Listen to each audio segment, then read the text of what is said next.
Hello, all, and good evening.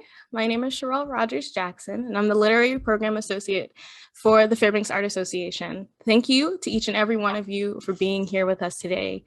We are very pleased to be able to welcome those of you who have been with us for a long time and those who are new to the association. This evening marks our Women's Literary Reading, and we are proud to host it. Before we get started, I'd like to express my sincere appreciation to all who generously helped us with this event to make it come together. Thank you to Daryl Farmer, the UAF faculty, staff, students, and alumni. We couldn't have done it without you. In today's gathering, I would like to introduce our readers for this evening. We have Elizabeth Bolton, a current student in the UAF MFA program, two current professors, Gerri Brightwell and Peggy Shumaker, and three alumni, Chelsey Zibell, Amanda Bales, and Jody Hassel. Historically, the study and work of literature has been shaped by male hands with disregard for the being of women. Women have played the helpless, the evil, the betrayers for a while without a chance for them to voice their opinions about how they're being written. Women's literature opens the door to the being of woman outside the false and crafted ideations of anyone but themselves. These women who come before you this evening will tell you of woman, from love, loss, pain, fear, and pure creativity. These writers portray literary excellence at its finest. The evening will begin with Professor Gerri Brightwell with her fiction title, Turnback Ridge.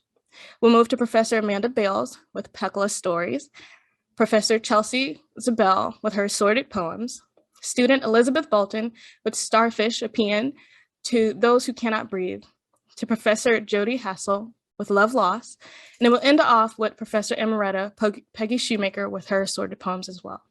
For the sake of time, I will not interrupt the flow of our readers, and for further information about each reader and their literature, please feel free to look at the chat as I will drop their information about each and every one of the readers.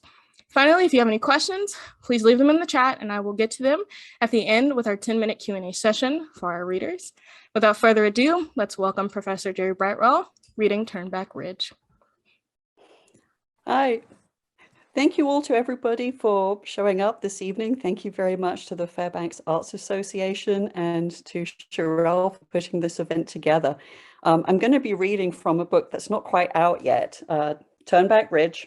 It's coming out in August from Torrey House Press. And I'm going to read a short section from it. This is the first time that I've read from it. And in a way, it's about the horrors of the Trump administration, even though we might want to forget about that. As an immigrant myself, I suppose I was really shocked by some of what they got up to. And I thought by maybe exaggerating some of the things that happened and imagining an administration that took them further, then might make for an interesting read. So my novel is set in the near future at a time when there's a climate crisis and immigrants have been either forced out of the country, locked up, and are hunted by bounty hunters, because if nothing else, this country seems to like letting corporations get involved with some government business. We're going to be following Nash, who's a Canadian who has been living in the States in Anchorage for some time. His wife has vanished a year ago. His wife was from Mexico and he doesn't know what has happened to her. And when the novel opens, he's fleeing Anchorage for the Canadian border because he's lost his immigration status and bounty hunters are after him. And in the section that I'm going to read, Nash and his sons have got as far as a campsite in Glen Allen and things aren't going well. Their truck got a flat tire on the Glen Highway. The spare is soft, and his younger son, Robbie, has picked up a strange fossil close to the road that he's now obsessed with. Nash carried his coffee into the sunshine. Already it was growing hot, and he dragged the picnic table into the shade of the trailer, then wiped away the tiny puddles of rainwater on its surface. Beyond the town, mountains loomed with snow dazzling on their peaks. He took a bite of muffin, a store-bought thing that had the strange softness of food designed for a long shelf life. He ate it quickly, almost gobbling as though he were wretchedly hungry. Somewhere close by, a bird was calling, an insistent, slightly off-key song repeated over and over. Nash took a long sip of his coffee. Drinking it outside, it tasted different, earthier. How very real the world felt, a place of soil and life and regeneration, not bounty hunters and detention centers. He glanced at his watch. 8:15. They should get going. If the garage was open, if he could get air for the spare tire, they could make it to the border by mid-afternoon, even driving slowly. Usually by now, he'd be taking the boys to day camp. As far as work was concerned, he wasn't gone. He wasn't even late. The sun would be coming in through his office window, catching the models on his desk. Godzilla, Mothra, Kong, gifts from his wife, Maria. In a little while, Tony and Wanda would head for the lunchroom and pour themselves coffee. They'd hang around for a few minutes, talking about their kids and the news, and soon they knew where he was. As the morning wore on, more people would ask, "Hey, where's Nash? Did he call in sick?" He took another sip of coffee. Nah, he thought, that wasn't right. Those bounty hunters had gone straight there yesterday to look for him, and Fran must have explained that he was at the dentist's and wouldn't be back until tomorrow. No wonder they'd shown up at his house. They'd known he wasn't at work, and the thought of it, that maybe after he'd dodged them, while he was frantically packing, Fran had called a meeting to share out his clients, and Wanda had been in his office dumping his models into a box.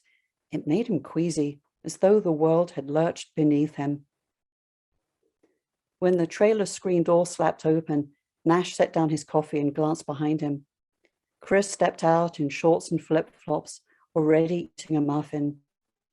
On the roundness of his chin and upper lip, a shadow of beard was growing in. "You drink something already?" Nash called. "Nope." "Get yourself a juice box when you finish with that then go shave." "Am I looking sleazy?" Nash laughed. A word Maria had come out with years ago, caught off guard as she turned around with the phone in her hand, breaking off from Spanish when she saw the boys coming in from the yard covered in mud and Nash trying to shepherd them upstairs. She'd exclaimed, "They're so sleazy," stretching it out, and it had sounded so deliciously scandalous that the boys had chanted it heading up to the bathroom. After that, it had stuck, the family word for when their clothes were dirty or their hair needed washing. "Yeah," Nash said now, "downright sleazy." Chris grinned and sat down beside him, slid his phone onto the table. "I'll shave tonight, Dad. We want to get going, right?" "We'll be crossing the border today. Looking sleazy doesn't help." "Dad, honestly, you worry too much." "I do worry." Nash stared off across the campground. "I don't want anything else to go wrong. I want us to get to Canada, then I'll stop worrying. About us, at least." Chris took another bite of muffin, and crumbs sprayed down on the table. "Do you really think Mum's still out there somewhere?" "When we get to Canada, I'll call Tata and tell her where we are, in case Mum gets in touch." "Tata always cries." Chris shoved the last of the muffin into his mouth and wadded up the wrapper. "She thinks Mum's dead too, doesn't she?" "Yeah, I don't think she's dead. I just don't know. I really don't." Nash's voice sounded tight, forced. He could understand it, deciding that Maria was dead. Maybe that was better than accepting there was a chance she'd been trafficked, that if she'd ever escaped, she'd be so broken she might never recover. "Sorry, sweetie, I don't know what to tell you. I wish I did." "Yeah," Chris said, and nodded hard.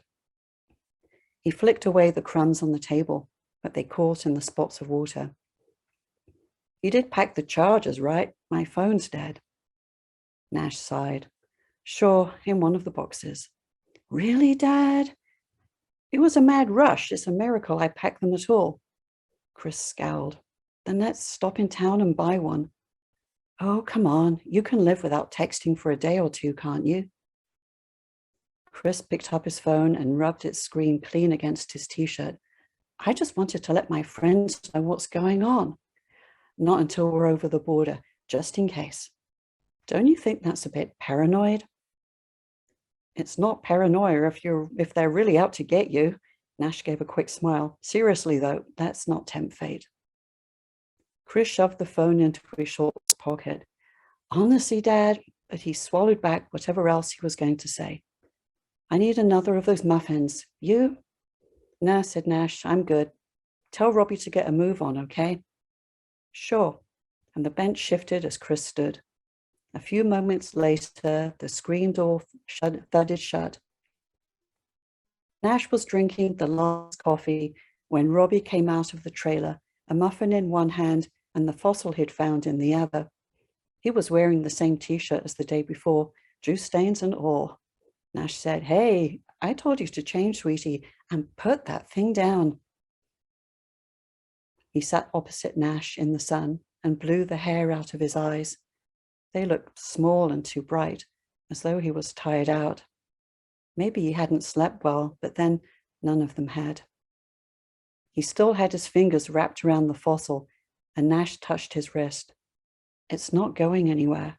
Come on, put it down while you eat. Robbie glanced at the trailer door, then he squinted at Nash. Dad? His voice was small. Yep. Dad, I can't let it go. Sure you can. Who do you think's going to take it? Robbie shook his head. No, Dad. I can't. He stretched his hand across the table. Something inside the trailer rattled, and he startled and folded his arms against his chest. Nash glanced over his shoulder and shouted, Chris, put on more water for coffee, would you? Nash reached out for Robbie's hand, said quietly, Show me. So Robbie did. He laid his hand on the table and tried to lift his fingers away from the thing, straining with the effort. Really? Nash said. And it wasn't until he saw the wetness in Robbie's eyes that he got to his feet. He brought Robbie's hand up close to his face and angled it in the sunlight. He told him, Try again. This time, in the dazzling sunlight, he could see. Between the thing and Robbie's skin were hundreds of tiny pale tendrils.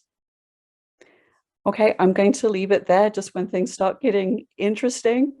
If you want to know what happens, you have to buy the book, I suppose. I will pass things on to Amanda Bales, who graduated from UAF back in 2008, which seems like a lifetime ago. It is such fun to have one of our old students reading tonight as well. So I'll pass things over to Amanda. Yes, several lifetimes ago, as I said before.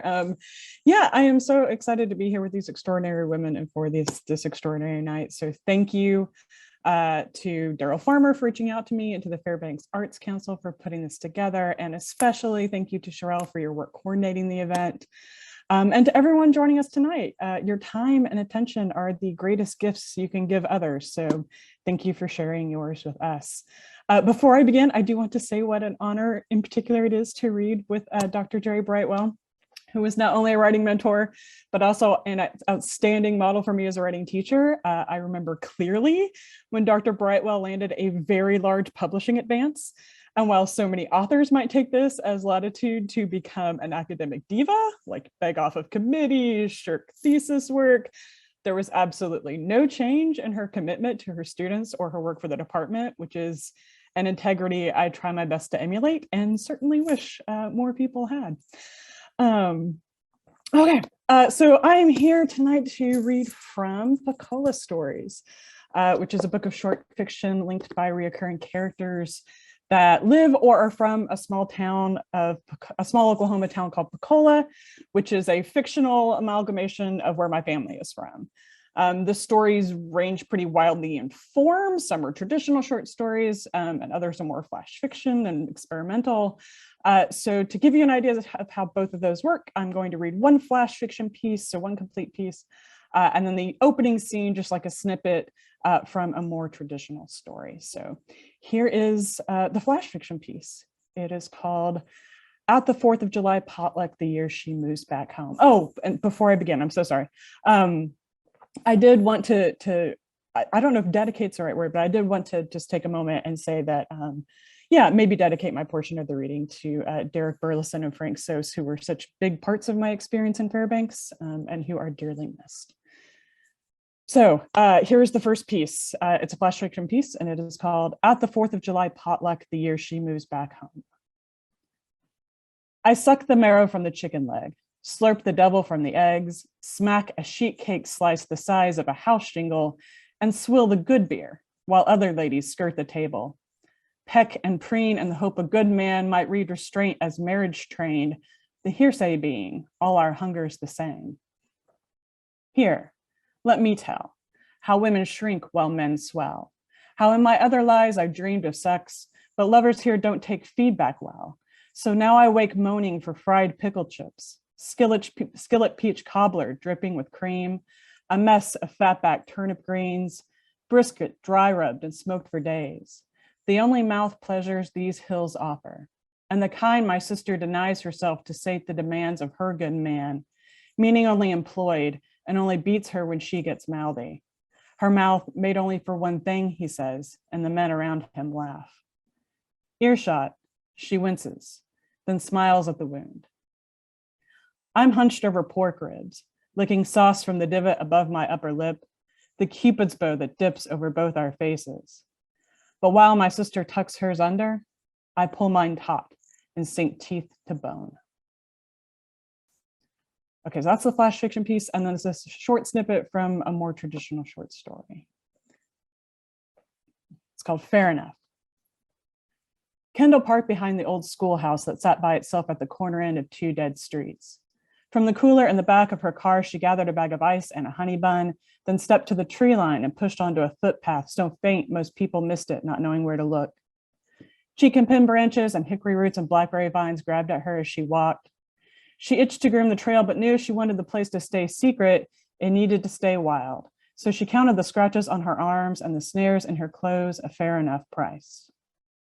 When she came to a thick row of sweet gums, she slid between them, stepped onto a hunk of limestone that jutted like a fist over a spring-fed pool.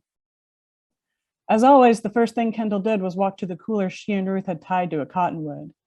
When she reached for the lid, she couldn't help holding her breath any more than she could help the spike in her stomach when she lifted it and saw that Ruth had not been there. Kendall removed the old honey bun from inside, dumped the melted ice, and replaced it all. She checked to make sure the lid was sealed, then walked to the edge of the rock and sat, pulled off her boots and socks, and sunk her blistered feet into the cool water. Most people didn't think about this place after the school shut down a few generations back. Whether holding, and sometimes regardless of whether it did, this is where Kendall and Ruth met up. Kendall leaned back against the warm rock, thought of Ruth's legs swishing the water beside her, the way Ruth would make her laugh and then catch that laughter with her mouth, how their lips would settle into each other, the smell of Ruth's sun-warmed hair as she began to kiss Kendall's neck and breasts, the copper glints of her eyes as she slid her tongue over Kendall's hip. You hungry? Kendall jerked her hand from her shorts and sat up. She hated the blush burning her face as she turned a hard stare at Ephraim, who was juggling 2 oranges and chewing back a grin. Make some damn noise, you walk up on a person, she said. Find another place to take care of business, he said. He walked over and held out an orange. Kendall almost refused it, but figured the gas station chili dog she'd eaten after work probably didn't give her vitamin C. Kendall peeled her orange as Ephraim kicked off his shoes and sat beside her. Still no luck, Ephraim asked, and nodded to the honey bun as he tossed his orange rind behind him into the woods.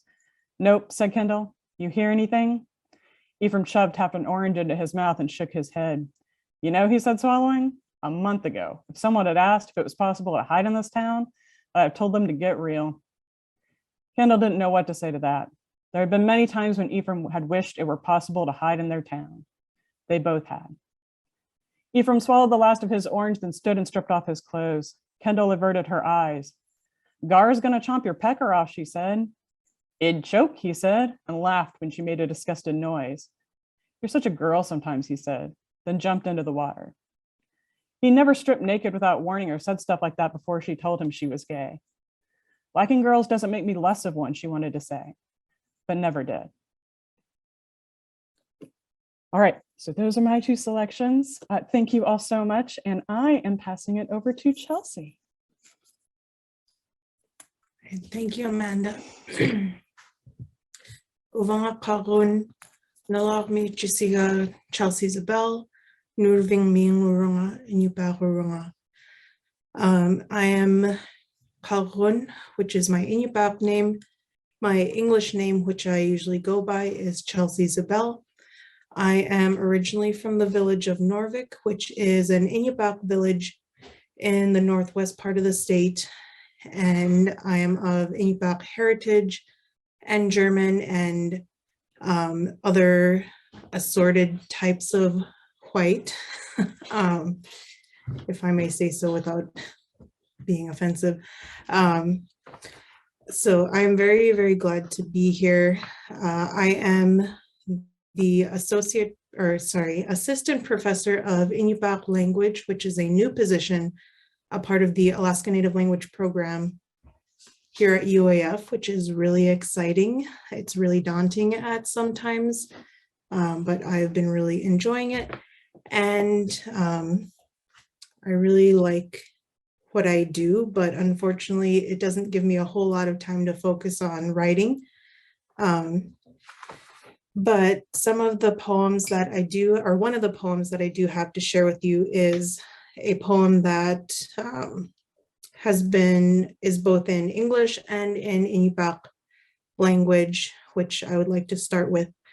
And to give some context to this first poem, first poem is about one of my ancestors, Gukisana, who I was told she was a angatkok, or what is often referred to as a shaman, or a spiritual leader, which when I was growing up was rather taboo to even talk about. She also is the namesake of my mom, which is really interesting. So what I'm going to do here, so I'm going to read this a little bit differently than I normally would. I'm going to read a section in English and then a section in Inupiaq, so that you can kind of hear both. And also to give credit, one of my Inupiaq language instructors, Aniqsok Ron Brower, he helped me a great deal with this translation, because at the time I was translating it, my language skills were definitely not as strong as they are now. So as we say in Inupiaq, let's get started. Gukisana. Ask your grandmother if she was a shaman, if you are so bold. That ancestor you speak of died before any of us who are still living can remember. Apikrum anaron angat gurup mangan daluk kraut died guvit.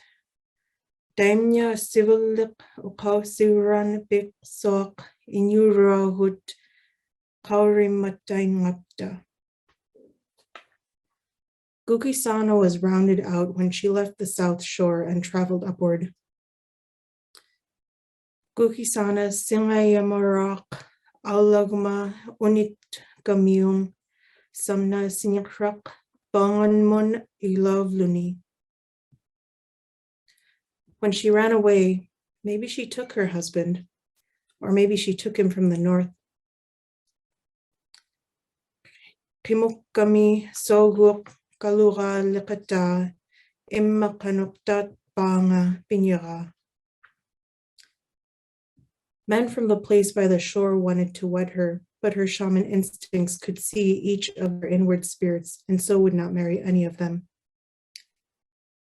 Sinikrak miut angutit nular nalarat aglan angut kauta pinyarai inyusimi davrasi uikramak night guy.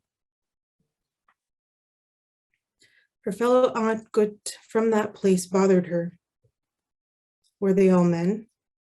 And if they were they the ones who wanted to wed her? Bothered and prodded with their spells and charms, maybe they were after her inner spirit or her amulets. Aunt Bukatis Katimisa Nunakimi Babrirat Ilormik Angutau Galakbat Sulitain Dainai Simapta Tap gorunit pat nularup gangat. Avirat suli dugarat. Angat gorutinik suli anronik. Immakanop inusa bimarnirat naga uni anronga. They reached her inner something, for when her son was born, he was without fingers.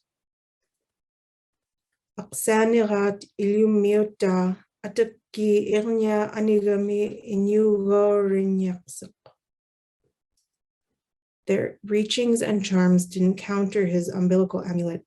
He grew and strung his line into the times of cotton, typewriters, and apples. Aksaniarinwich suli anrongich kanulait gat miklak anronga inyurman tema naklani pituka demongakramon kalikumun olautinun suli pakisangonun. So that's the first poem. And the next poem, to give some context, I grew up, so Norvik currently I think is between 600 and 700 people by population, and it is off the road system, which makes getting fresh fruits and vegetables rather difficult, at least ones that don't grow locally. So I grew up with a lot of canned things. So this poem is called Peaches. Dad told you Opa used to count his peas one by one by one, just so he'd eat vegetables. Once a year, the barge came to town and unloaded a year's supply of goods. Auntie said, whether something was expired or not, before the next barge came, we had to buy it. Dehydrated potatoes, flour, hard candy, eggs, cans and cans and cans. Your dad doesn't even like the taste of frozen veggies now, Mom said. The softness of pears, slightly grainy interior, disintegrating in the mouth. Canned peaches have a slight bite, on the other hand. They were in the small compartment of school lunch trays, saved for last while you made sure to sit with others of the same gender. You lost your taste for them sometime after that and switched back to pears.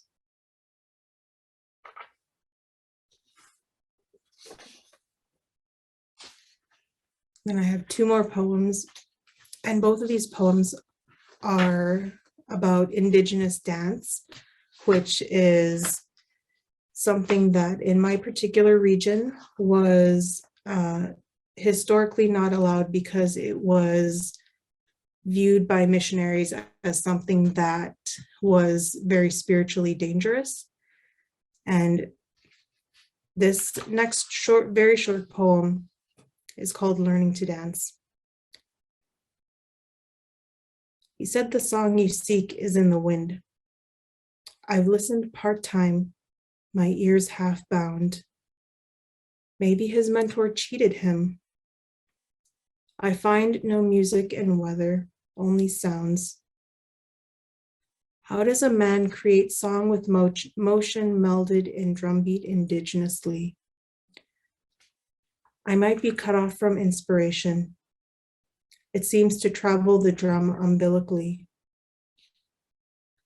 Drum handles must represent that life chord. I feel like a stranger, a tourist show, going through motions, learning Yupik words. No, I'm not that kind of Eskimo.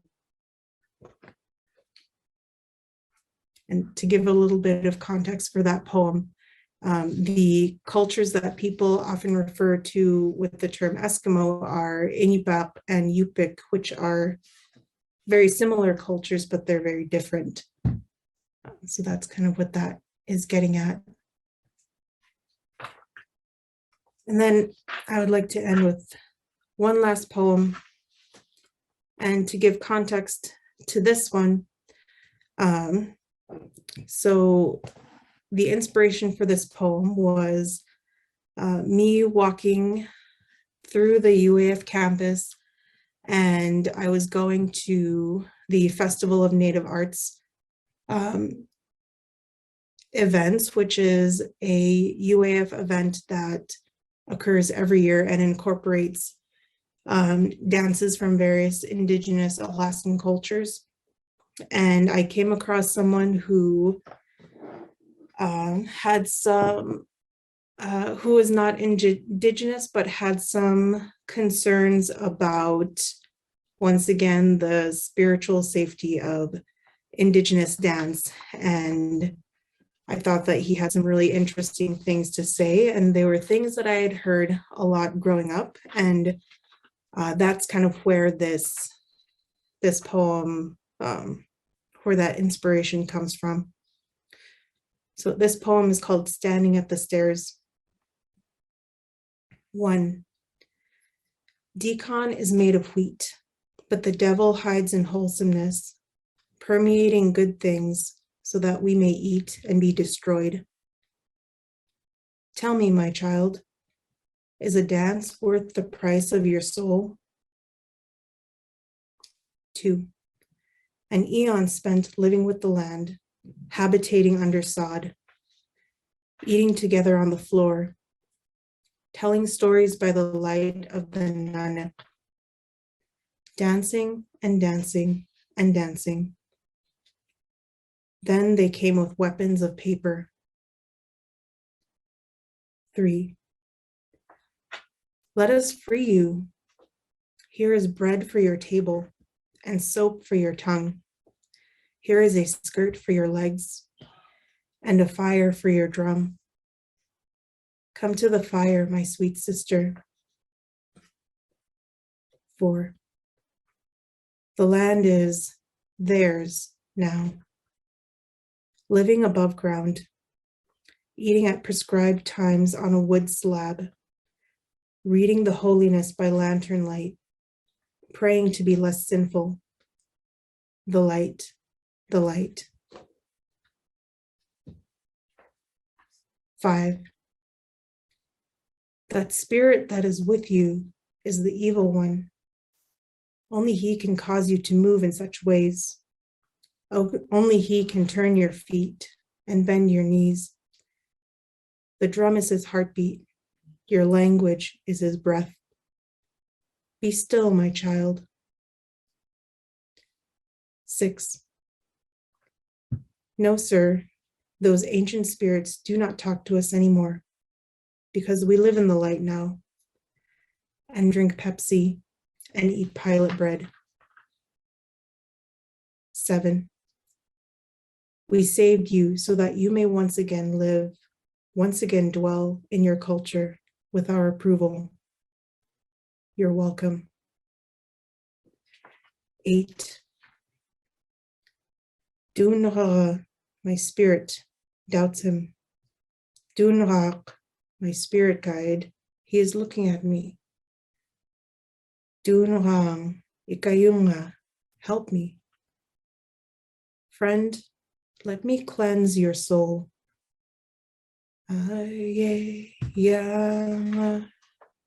You are in darkness. Heed my teachings. Partake no more.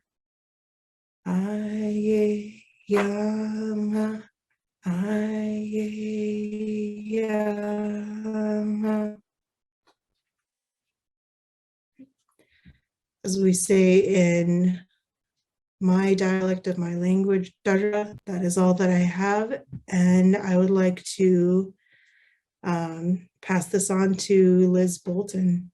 Thank you. Thank you so much, Chelsey. I wanted to say thank you also to Sherelle for organizing and curating this event so thoughtfully. and to Daryl for inviting me to be a part of it, and the Fairbanks Arts Association. I'm really grateful to be included. As Sherelle mentioned, I'm a first-year MFA student at UAF, and I'll be reading excerpts from a longer essay, which is actually a finalist for the AWP Intro Journals project. I should say, by way of content warning, it deals with mass trauma and death, as well as infant loss. So please take care of yourself while listening, whatever that may mean for you. So I'll understand if you don't hear all of it. Starfish. I explained to my 7-year-old daughter that the tides are connected to the lunar cycle. Oh, she says, just like women. Yes, I say, just like women. No wonder I like starfish, she says meditatively. I'm connected to them.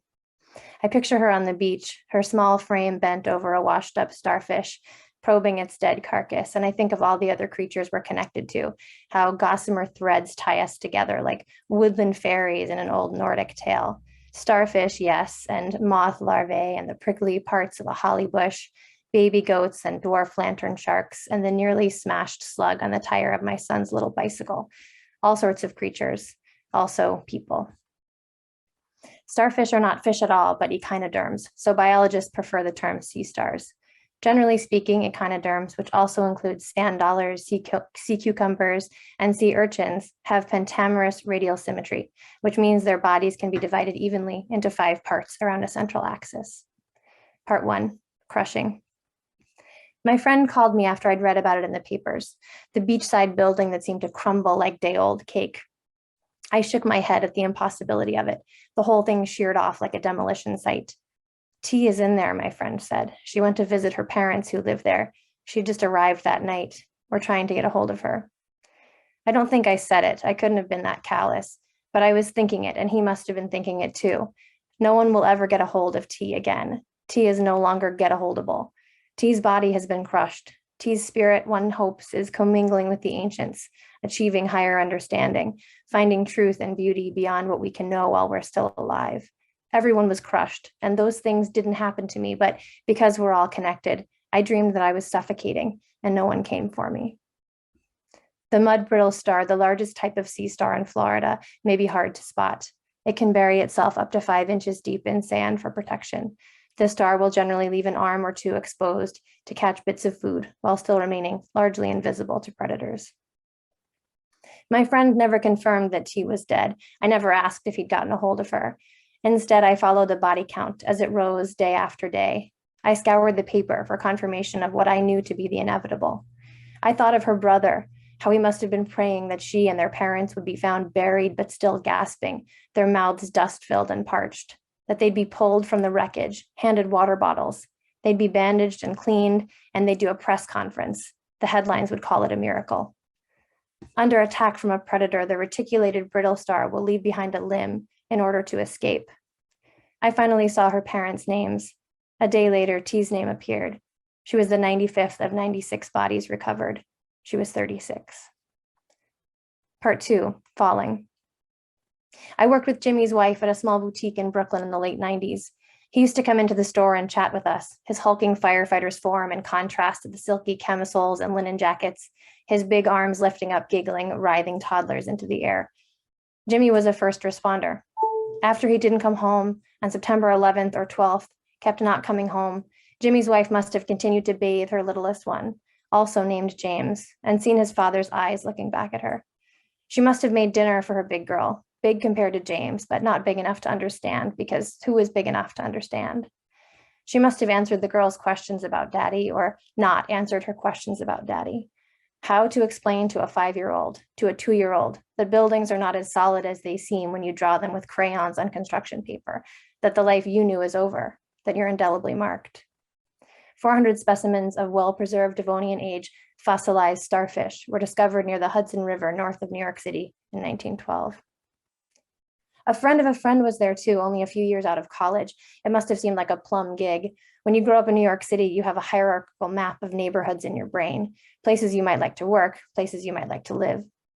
The tallest buildings, those that were built on sand but seemed to have deep roots, the buildings whose tops grazed the ozone, those buildings would have topped the list for a business major. I hope somehow impossibly he didn't know what was happening. I hope he called his wife just by chance at 8:39 that morning. I forgot to tell you I love you, and that I finished the milk. Maybe they laughed. He hung up. Then isn't it possible that he just fell asleep for a bit at his desk and everything happened around his slumbering form and he never woke up, never felt fear or pain? I don't care that this scenario is statistically impossible. Don't care that no one has ever taken a 9 a.m. nap. It's too much to picture him panicked, to picture his wife trying and failing to get through, to imagine him running down the stairs, hearing the building collapsing around him. Starfish are carnivores.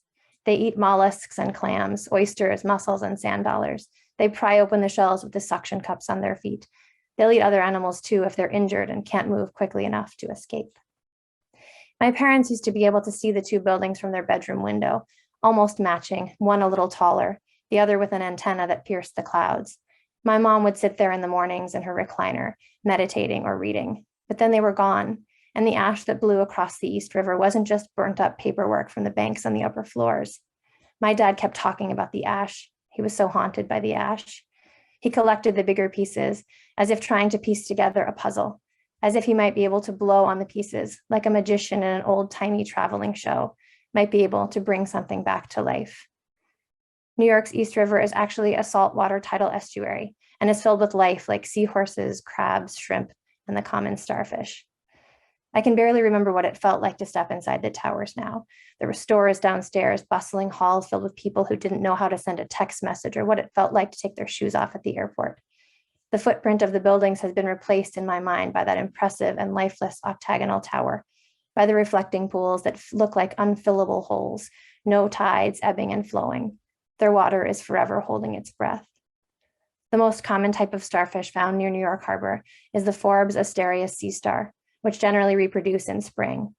Also found in New York City waterways in the spring are so-called floaters, human corpses, which have often been submerged since early winter.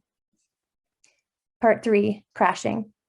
In a small town, accidents are quiet, or at least the aftermath is. There is no public gnashing of teeth. We all know what happened and we use code to talk about it. Frankie spotted me at the Blueberry Festival and mentioned she was about to start making crepes at the Volunteer Rescue Squad booth across the way. I didn't know you were on search and rescue, I said. I'm not, she said. I'm helping out because of what happened on Thursday. Some of the team is still out there. What happened on Thursday was that a float plane careened into the side of a mountain near our little island town in Southeast Alaska. There were no survivors. I knew someone who was pulling bodies from the water, knew someone else whose husband might have been flying that plane but took the day off. A few years ago, 2 planes collided, one shearing the top off the other. 6 people died. A different recent crash involved a granite rock face. There were no survivors. In the last dozen years, Alaska has lost a senator and a state representative to float plane crashes.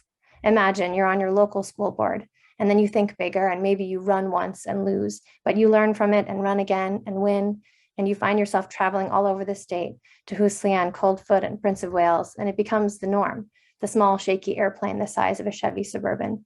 And then one day you're looking down at your phone when the windows cloud over or the rain lashes harder against the metal sides, or a shadow the size and shape of another plane looms overhead. You look up and there is a moment when you know you are infinite and you are nothing at all. There are so many starfish in Southeast Alaska that during a negative tide, children fill their buckets with the pink and violet colored creatures and limp down to the ocean to set them free. Sometimes they wait too long and their parents forget to remind them, and the sun bakes them in the buckets, and instead of saving the stars, the children have inadvertently let them die. It is a different death, maybe. They are piled on top of each other, and perhaps there is some comfort in that closeness. Part 4, pushing, floating. My second born was the hardest to push. Her tiny body hurt the most as it burst me open and scraped me apart. In spite of the Valium, the silver lining, the nurse quietly called it, of birthing a dead child, in spite of her smallness, in spite of the quiet of the room around me, no beeping monitors and no buzzing pediatric staff, in spite of all the ways this should have been easier, I screamed while I pushed. I screamed wordlessly, mostly, but I also screamed fuck. Fuck is what I thought I meant, but it's not really what I meant. Praise this universe for giving me a child and taking it away. Thank the people who look at me with pity and admire the people who don't.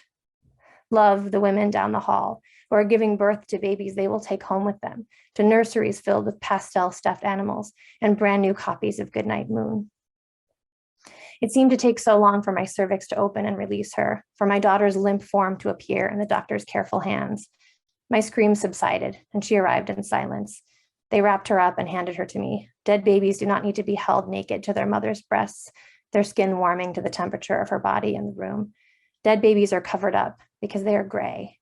I didn't scream as I held her. I whispered, I want to float away with you. I want the Valium to keep pumping through me until I can't feel anything, and want us to be united in some liminal place where my sins and your sinlessness wash each other clean.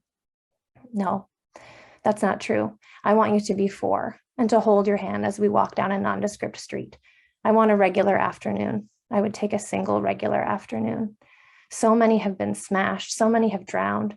What does the universe need of you, little one? Why take you? I held her dark, breathless body and looked at my husband, whose face was suddenly so worn. I kissed her cool forehead, her rosebud lips, and said goodbye. I handed her to the nurse, along with a baptismal gown that belonged to my grandmother. A baby who dies before she is born cannot actually be baptized, but the doctor was Catholic and she said a prayer which placated my Irish mother. My daughter would be burned to ash in this baptismal gown. No magic trick would bring her back to me, no rolled away stone. There were 2 gowns in the family, one simpler, one more ornate. My great-grandmother, my grandmother, my mother, all so lucky never to have needed this simple one. My baby would be the first and last to wear it, because the other one was for the babies who lived. The average sea star will have 1 million babies. Part 5, breathing.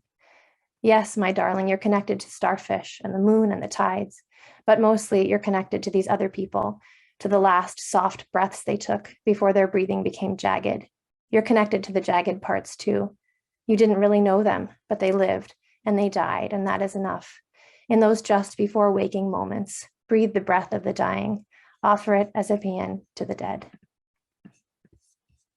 Thank you. And I'll pass it along to Jody Marie Hassel. Thank you, Liz. I'm just going to take a pause after that powerful read.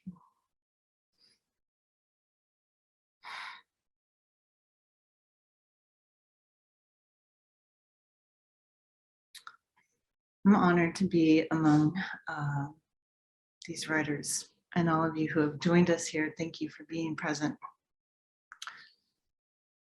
I also would like to acknowledge the ancestors and the current stewards of the lands that I'm on right now, the Lower Tanana, Dene, Athabascans, and acknowledge that there's an impact of my story and the story I'll read upon the people and the lands here that continues to reverberate beneath me even now.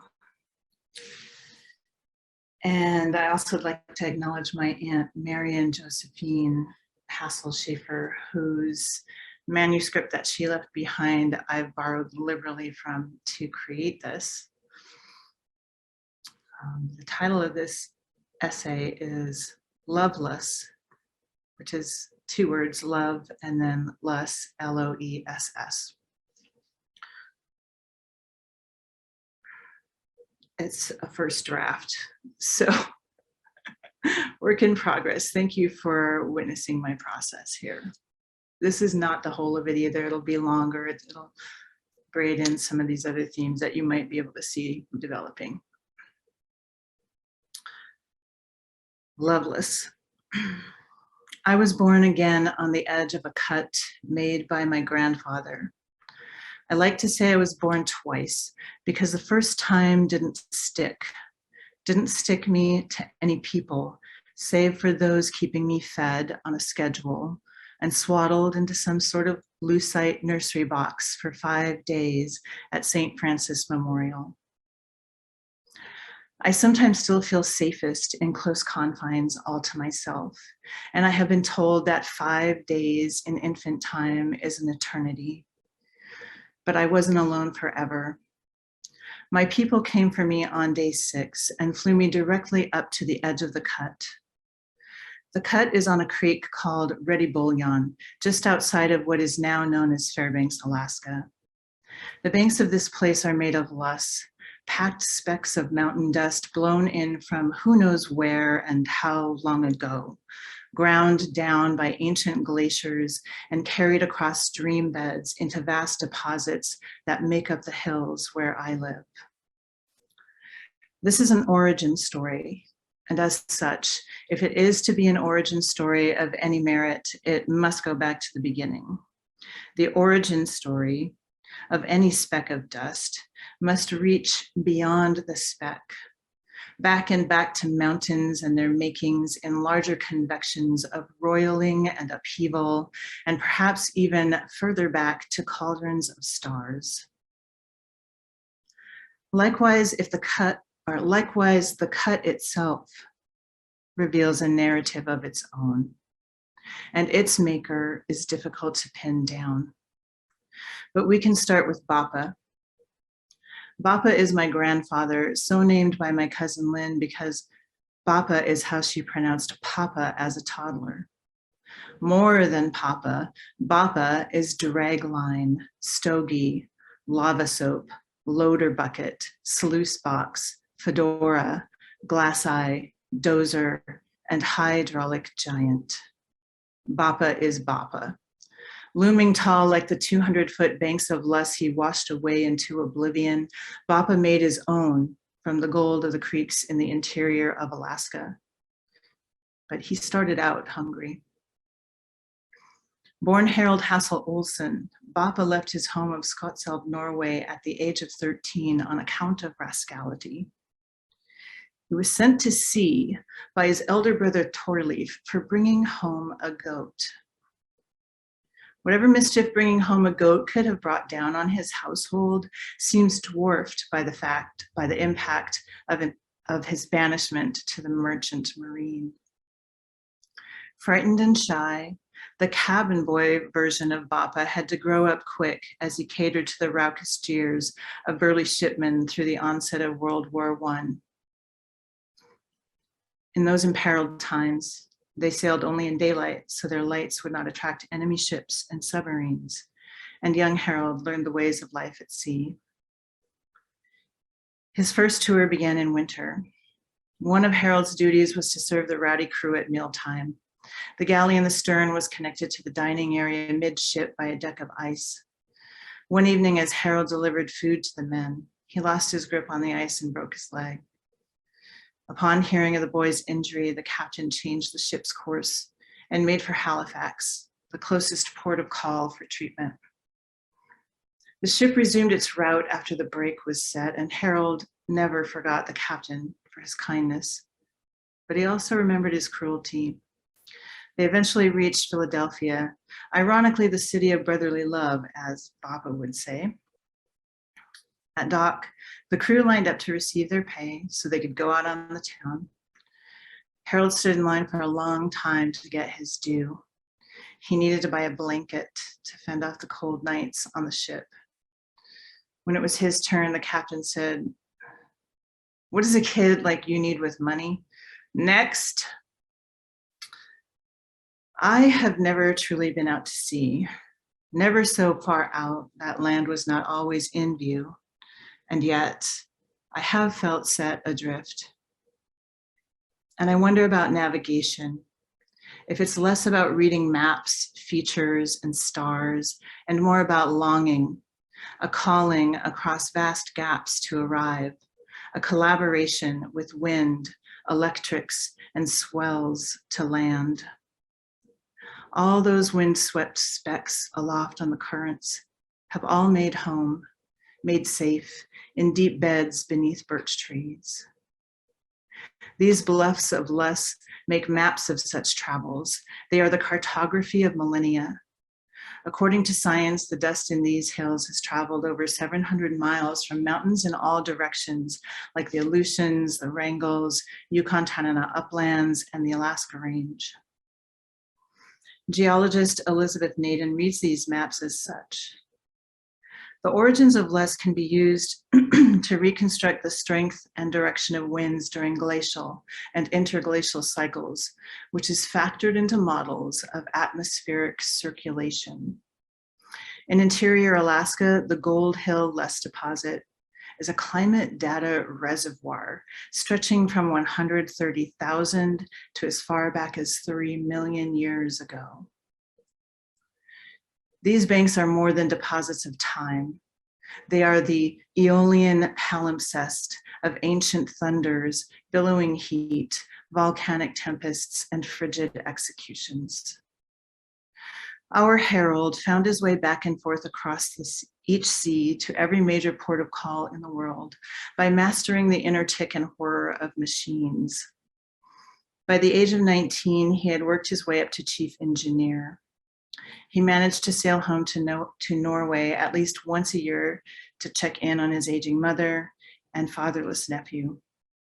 Harold's elder brother Torleif lost his life in a motorcycle accident shortly after Harold's goat expulsion, and his son Rolf grew to love Harold as a surrogate father. On one trip home, Harold took Rolf to a tourist hotel in Connerud, just outside of Drammen.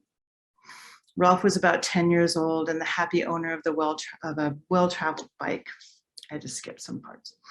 Chatting over solos, or Norwegian orange sodas, Harold caught the eye of a young woman waiting tables. Rolf must have kicked table legs and picked out a tablecloth for what felt like hours while Harold ordered solo after solo to keep the girl at their table. Rolf nearly burst from all the orange drinks, and Bappa had suddenly found Nana. I remember my Nana as a woman of largesse, fresh buttered bread, sweetened condensed milk, floral housecoats, blueberries in the rain barrel, fresh cotton aprons, cookies, and a coffee can full of nails to shake at bears. Nana watched the hills of Ready Bullion Creek for miles, filling buckets with berries, while Bappa moved buckets full of silt searching for gold. With no mercy for Norwegian pronunciation, my parents gave both me and my brother Jay names like theirs. So Nana called us Gerri, Jon, Jody, and Yimmy. My dad, Gerri, was actually born Gerald with a G. But Jody and Yimmy spent summer days with Nana on the porch of her dry cabin, splashing in a washtub of toys, while Bappa worked in his shop or down below in the creek. I've only recently realized my Nana is not huge. I was possessed with the certainty of her enormous bosom and broad sheltering arms until studying a picture of her next to my teenage father. Nana is petite, but my child's eye view overwhelms this fact. In the wide angle zoom of that 2-room cabin on the cut, I see Nana and Bappa, their lives large, carved out across the Ready Bullion Valley and calling. Nana was born Linda Teresa Lee in Bergen, and everyone on the Oslofjord in Norway knew her as Linda. In the days when she served solos at the Kunnerud Hotel, many young Norwegians were emigrating to America where the streets were paved with gold. Linda was a looker who loved dancing. She had her choice of suitors, but somehow Harold kept his place in queue even while away at sea. Harold's letters and occasional visits home were enough to keep Linda from accepting one other suitor's invitation to accompany him to Minnesota. Jokingly, Linda had tried to ward off this Minnesota-bound man by saying she couldn't join him until he had acquired a phonograph and a rocking chair. He eventually wrote with news of these purchases and sent for her, which caused Linda to burst into tears. What had started as a joke had become serious, and her dreams of Harold, wrung through with distance, were in jeopardy. Suddenly all her hopes, built up from reading and rereading Harold's letters from exotic ports, her fond tracings of time with the one she wanted, would be dashed by a phonograph and a rocking chair in Duluth. Within a few days, though, of that letter from Minnesota, Linda's heartache resolved. Harold sent his own letter with a travel ticket enclosed. Harold had quit the sea and was working as a mechanical engineer in San Francisco. How would Linda even pack for such a thing? Embarking on the rest of her life in America during the roaring 20s, what would she wear?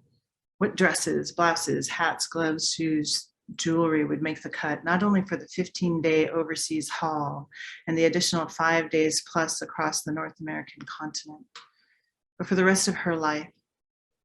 Did she travel light with just a personal valise? Or would she enlist porters for steamer trunks, hat boxes, kit cases, and luggage carrying her pieces of home? In 1923, 20-year-old Linda left everything she loved behind in Oslo and boarded the the SS United States steamship to New York. She spoke little to no English. I envisioned Nana traveling off to sea in her traditional bunad dress, bunad shoes, with a special bunad purse hanging from her waistcoat. I see the sparkle of her mirrored solja brooches shimmer in the sun as she waves a handkerchief to her mother from the deck of the ship like a proper Norwegian. Such beloved costumes of tradition are more reserved for folk dances, weddings, baptisms, confirmations, and Sitten de Mai, the National Constitution Day celebration on May 17th. Bunads are painstakingly well-crafted works of woolen embroidered art. Whatever Linda wore for that 20-day journey to Harold would have had to be more versatile. I once stood on that hill in Oslofjord, where Oldemor, my great-grandmother, would wave and wave after the steamships that sailed her babies, Linda and then Uncle Arnie, far and away over the horizon. And some cousins in Norway tell of a great uncle that suffered a kick to the head by a horse on the family farm. Onkil knew well the limits for no return and would warn, anyone who walks off that field over that fence never comes back again. In this age of jet airplanes, one can fly from Oslo to San Francisco in a single long day of 11 hours. For a 20-year-old in love, Linda's 2 weeks on steamship to New York surely drifted on into forever. Over those 15 sunsets, 15 sleeps, 15 sunups, 15 breakfasts, 15,000 million facets of wondering, will he even love me on the other side? I wonder, was she having fun? Was she scared? How many times did she stand on the deck and sway with the waves under the night sky and wonder if Harold too was looking at the moon? In New York, the Traveler's Aid at Ellis Island helped her find the westbound train for the last 5 sleeps of her passage. On the other side, Harold scrimped and saved his engineer wages in San Francisco. Anticipating his bride-to-be, he made down payments on 3 different apartments, each one more suitable than the last. It had been some time since they'd seen each other, so Harold looked on anxiously at the station arrivals. Would he even recognize Linda? His heart must have raced at the sight of a tall blonde disembarking from the train. He was just 5'7", and he worried that Linda had grown. Squinting to make out the tall blonde's features, Harold finally spotted a much smaller woman stepping off the train. He rushed to embrace his Linda. The very next day, the two were wed. In 1967, I was born again on the edge of the cut. A cut against the grain of an ancient hillside of lust made by my grandfather with a giant hose. Here on the precipice, in the little green cabin where I landed on day 7 or so of my infancy, I feel home, safe. Blown in like a speck on the winds of longing, I was made Hassel in this rebirth, somewhat like the rest of the Hassels. When Bapa naturalized his US citizenship in the early 20s, he anglicized his first name from Harold with an A to Harold with an O. And he decided there were entirely too many Olsons coming into the country. So he dropped Olson, adopting his middle name, Hassel. Our people once inhabited a farm of hazel trees, hence I am Hassel. When I turned 12, I was told that my birth mother was fair with blue eyes and my birth father was a Hawaiian prince. Up until that point, I was encouraged to tell everyone I was Norwegian. This seemed fine with me, since that is what we Hassels are, Norwegian. The only glitch in the system is my Polynesian hair, eyes, skin, and face. Even though the DNA tests prove that I am indeed 1/4 Scandinavian, I look more mongrel-y and brownish. More than a few times, my claims of Norwegian ancestry have been at least awkward. Harold and Linda spent their summers in the cabin reaping the fruits of Ready Bouillon Creek and then flew south for the winters. They frequently returned to their old stomping grounds in San Francisco and even kept an apartment in Ballard, Washington, just outside of Seattle. When I visited Ballard, I found the Nordic National Museum. With its shipyards, marinas, and rainforest climate, Ballard feels like the fjords of Norway. And as Seattle's Evergrey report notes, between the 1880s to 1910, roughly 1 out of 10 Ballardites were Scandinavian, and Norwegian was taught in Ballard schools at the start of the 20th century. At the museum, I did the interactive digital map thing at the entrance and plotted the origins of my people, all of us. As instructed, I selected a pin for Samoa, a pin for Norway, a pin for Sweden, a pin for France. Then I selected a pin for home, Alaska. Upon submission, the animated map drew lines across the oceans from all these origins to my hometown in Alaska, and then arced a line back to the museum in Ballard. Nifty. I like that map. I like that I counted in that place and that I could be counted as having all my seafaring origins in one map. I replayed the animated journey of lines a few times. Each time, I felt myself reach back and arrive a little more. Once I finally entered the museum, the artifacts of the permanent exhibit, Nordic Journeys, swept me further back in time. Viking totems of spiral animal emblems on ancient ships mirrored the artwork I'd seen on the bow and stern of Polynesian vessels. And something in the stones of my bones perked up in the face of that archaic wood. The creatures in ornate relief of all those ancestral voyages that are also somehow in me.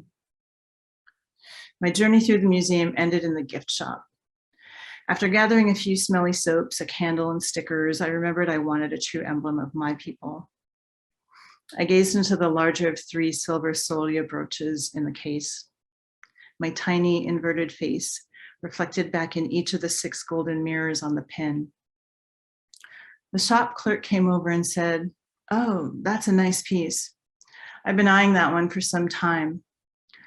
I let her know I was kind of thinking I should get the smaller one, but my friend Kendra interrupted. "No, definitely get that big one." I agreed. The clerk placed the larger solia in my hand with one question. "Do you have a bunad?" Which reverberated into 1,000 different inflections all at once. Do you have a bunad? Do you have a bunad? Do you have a bunad? Do you have a bunad? Do you even know what a bunad is? Do you have a bunad? Do you know what a bunad means? Do you know how long a bunad takes to make? Do you have a bunad?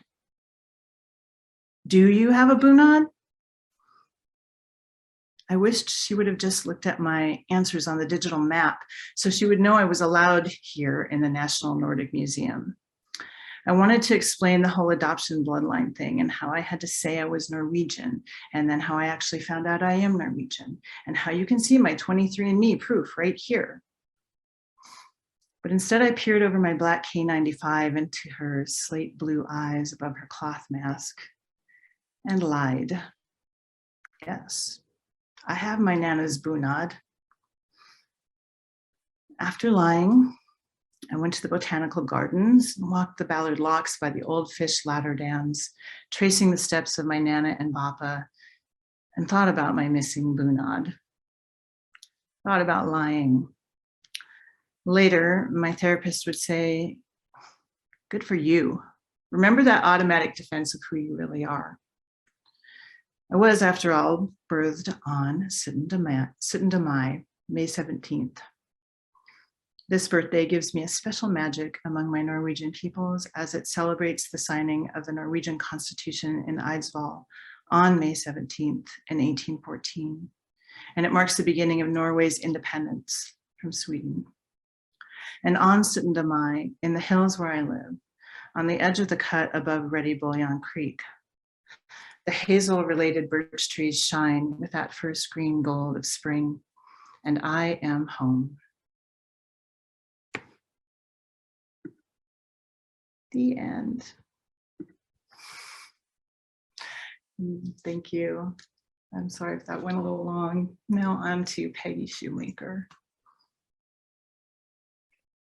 Thank you so much to each of the readers who has come before me. What an honor to read with this group.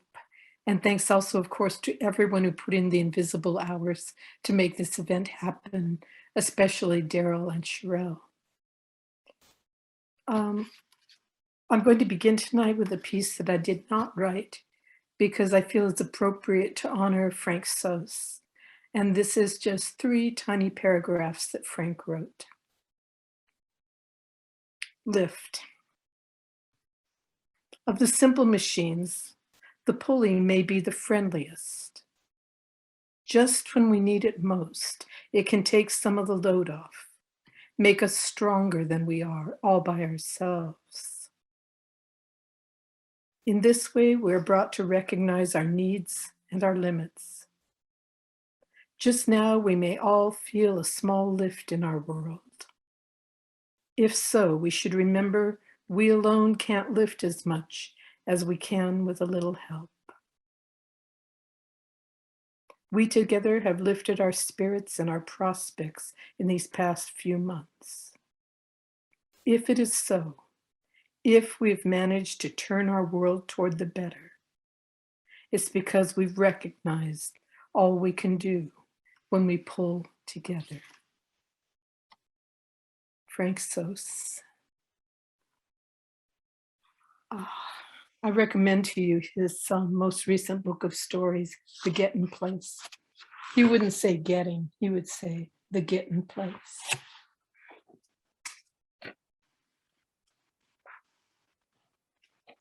And then I picked out 3 poems for you. Strong Stars. Mottled grouse peck up gizzard stones before the first snow. Seasons move on as if the human heart were not infinitely fragile. The sow bear's stained snout lifts, sniffs the wind, then bows to claws raking in stems, berries, rasping leaves. A 12-year-old, pleased, tells her aunt, "I kissed a boy 4 times and my tooth grew back in." Beside the borrow ditch, the bandy-legged fox bounds into finger-thin willow. Strong stars surround the green wash of the aurora. God's love, the moisture of a woman's orgasm. From here, we can see much farther than we can walk. We walk to the edges of our bodies.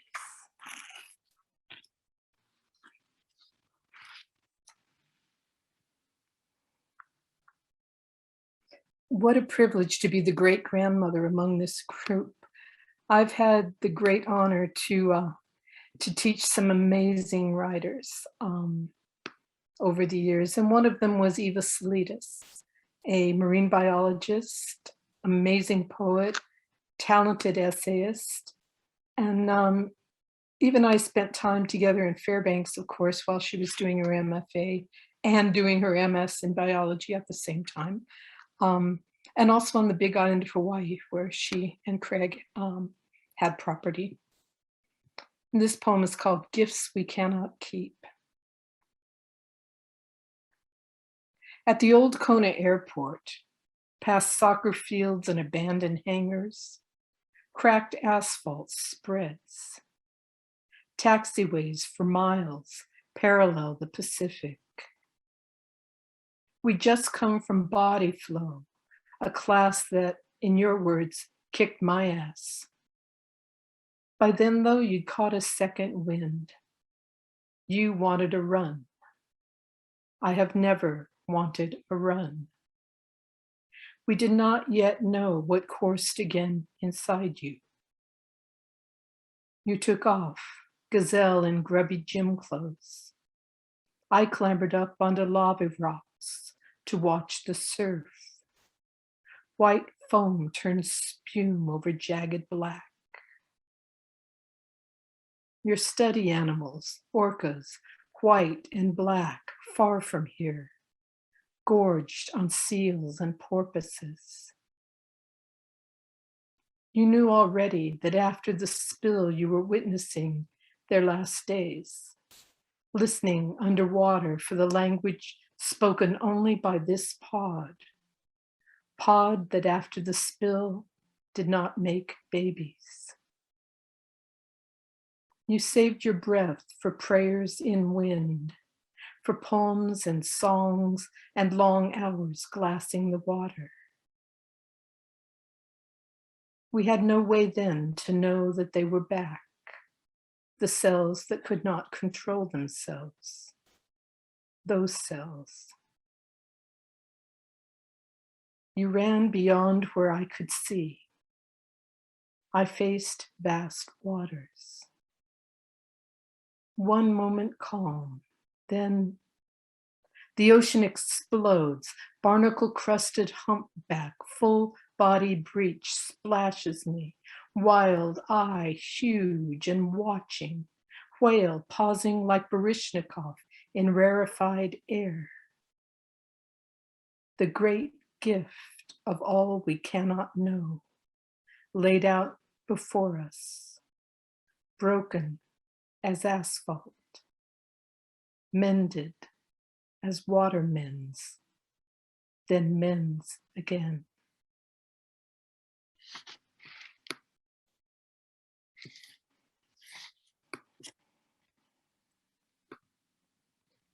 We've all been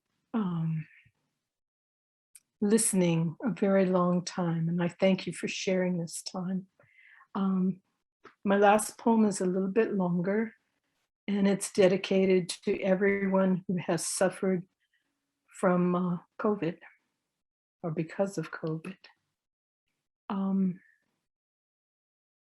Again, thank you to all of you who have listened tonight. Thank you for sharing this time. Came a sickness. The people were used to dying, one at a time. Then came a sickness upon the land, came a sickness to every nation, came a sickness that killed the already ill, killed those who had not known sickness, killed the generous who cared for the dying, killed those who took great care, killed the careless, killed those who embraced worship, killed those who touched no God. The people were used to grieving by gathering the goodness each person brought to the world. Left, bereft, we masked ourselves. So many at once, gone without touching, without goodbye, without rites perfected over centuries. Came more sickness of mind, scams, lies, the constant, deliberate epidemic of lies. Came fine minds crafting vaccines, came for the lucky recovery.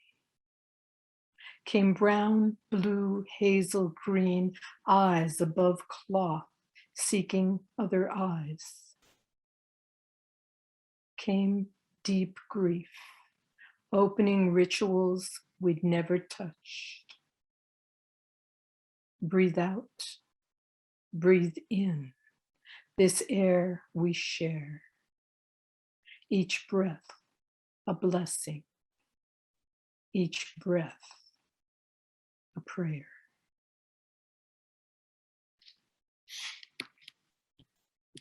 Thank you so much. Oh, thank you, Peggy. That was beautiful. I am very touched by that, especially because we all have gone through COVID and learned quite a bit about ourselves, didn't we? Haven't we? Yes. Well, thank you all for attending this event. I wanted to again thank all of our readers for taking the time out of their schedules to read for this event. You are all incredibly powerful in your eloquence. I'm so appreciative to being here in the present moment. I will be sending an email following this event with links and summaries related to each of our readers and their literature, so please look forward to that. Before